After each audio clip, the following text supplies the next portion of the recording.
Hello and welcome back to my channel. I want to give you 3 facts that you don't know about longswords if you've never messed around with one of these. And the third one's going to be a bit of a game. We'll have some fun with it. All right, fact number 1.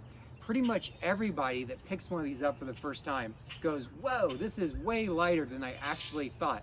They're shocked. They really expect it to be this big, heavy thing, when in fact it's super light and nimble. And that's for obvious reasons. We need to be able to move it around very fast. If you can't move this around very fast, it's not going to do you much good when you're fencing somebody, or in the historical context, it's not going to do you much good because you're not going to be able to parry a blow or strike if you need to.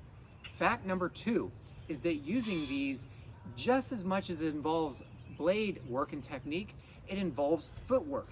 You need to be able to move your feet correctly. And there's actually patterns like triangles used to kind of help us mentally picture how we need to move about so that we can get out of the way if we need to and parry a shot or step in to attack. All right, number 3 is going to be a fun one. Fact number 3 is that some of the guard positions with these look really goofy and don't make sense at first glance. Let me give you an example. This is actually a guard.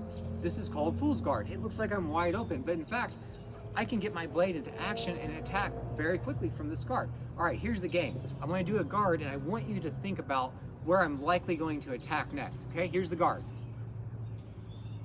If you thought attack straight down, that would be fair, but were you thinking that I might be able to attack this way, or perhaps this way, or maybe even from underneath and thrust?